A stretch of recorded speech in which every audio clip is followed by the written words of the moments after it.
decimal places.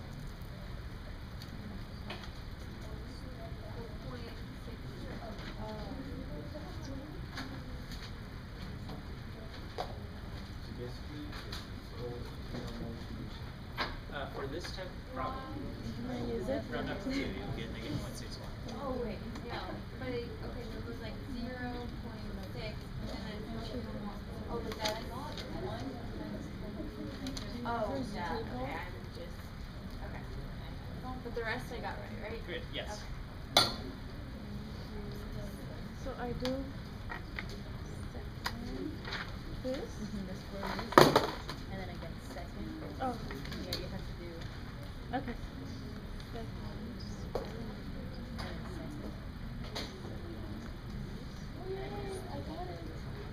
You got the right answer? Yeah. Great. Well, that's just the standard deviation. That's not the actual. Question? I'm sorry? Right. If it's less than, you don't need to take the complement. Oh yeah, I forgot. Thank you. I'm sorry? I promise my answer is correct. Minus Yes. Alright.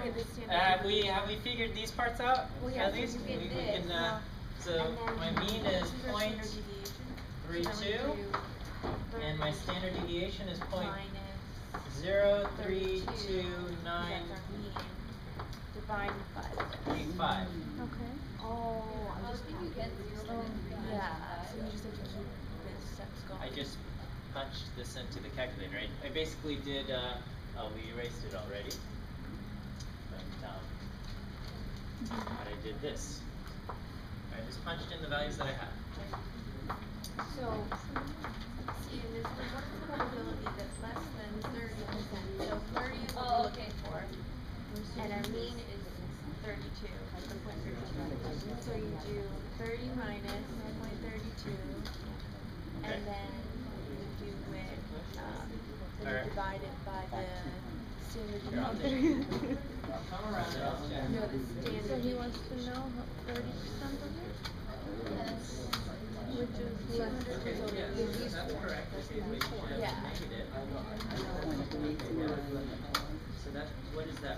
You Oh, take that RC score. 30% that we're looking for, and you minus And then when I look the at mean. what do I do? I look at Nine 32, yeah. Or quit 32. round up to decimal point places. is 32 or 30? I just do it. And then you divide it by 0.03. Alright, are we okay with this? What's the next thing we do? In a second. So it's The next thing we do is we find a z-score, right? right. We're going to find a z-score. So basically, let me draw a picture of what we have. In the center, anytime I draw buckets or handfuls of coins out of the change jar, I'm expecting 32% pennies. Sure, my handful might have more pennies or less pennies. And I want to know what's the probability that I have 30% or less, okay? So I'm drawing a cutoff line here at 30%. And I want to know how much is over here. Yes, question? Yes, we're finding the z-score of 0.30. So I've got z equal to 0.30 minus what? 0.32 divided by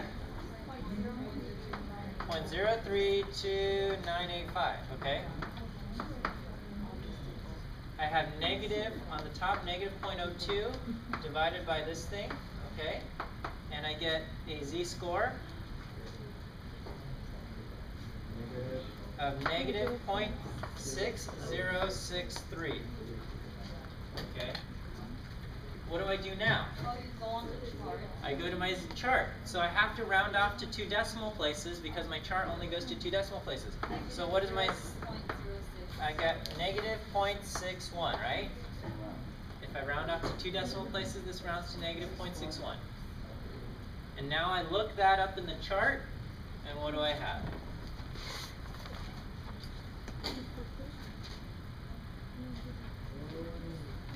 I have this, okay? Look up 0.2709.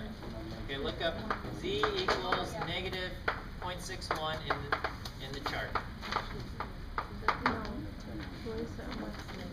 And I don't need to do 1 minus that. Why? Because it says less than, right? I don't need to take the complement. The table always gives me the area to the left. Is that alright? Okay? So, when you study this weekend, I mean, this is going to be one of the problems you'll see, something like this.